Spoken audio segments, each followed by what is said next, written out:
couple of the keys to being a successful recording musician. The first one is to understand, just like the real estate term, location, location, location.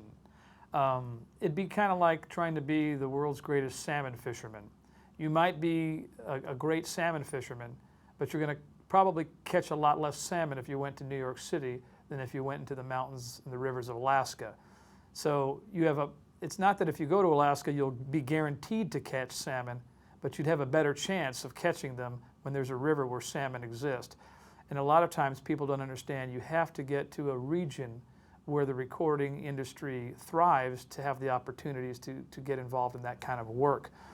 Which brings me to one of the most important points is, if you're trying to pursue a specific career that you know geographically more jobs exist in that area, then it's to your advantage to move to that area when you're as young as possible, where the opportunity is easier. In other words, if you want to try to move to one of the centers of the recording industry and you're a lot older and now you have a family, that's a more complex move than if you were younger and single and you got to that place and then started your family there with somebody from there. It's just a lot easier to do when there's less baggage to move.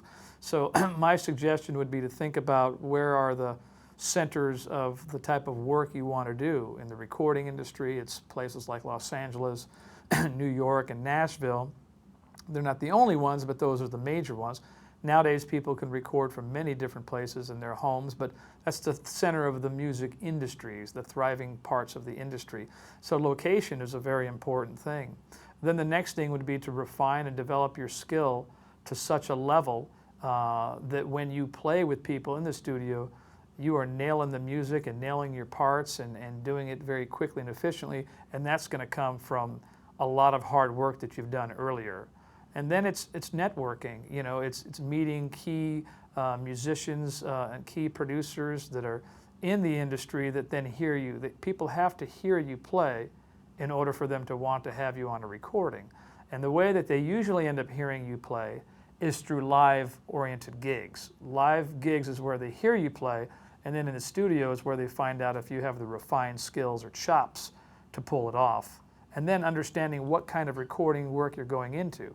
There's different types of recordings, just like there's different types of medicine. So it's understanding what type of recordings are you trying to do, and then refining those skills.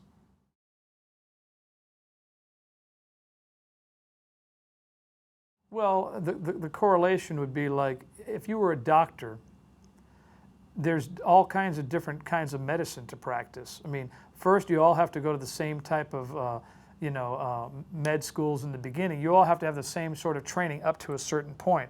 But then to be a brain surgeon or to be a podiatrist or a pediatrician, now it requires a different field of study past that certain point. And it's the same thing with music. We study music, but to record well as a jingle musician is different than doing soundtracks, is different than doing record albums. They're a different kind of animal with a different requirements. They're all still music, but they're very specialized now when it comes to those other type of playing. And so in every professional type of career, there's specialties. Again, like everybody in football plays football, but playing a wide receiver is different than playing a running back. There are specifics that they all know the game, and then there's specifics to their exact position in that team that are different. And it's the same thing in recording. There's trying to understand what's the difference between doing movie soundtracks, for instance, where you're required to be an excellent proficient sight reader, whereas doing record dates, that might not be required. If you're playing for a hip-hop artist, you may never see a chart. But if you're playing for, a 101-piece orchestra, you're definitely going to see a chart, because you can't have 101 people jamming and improvising. So there's many specific requirements that are different based on the end result of what that recording is and the environment of that recording. So to do as much research in advance as possible to figure out, well, when I say I want to be a recording musician, what do I mean?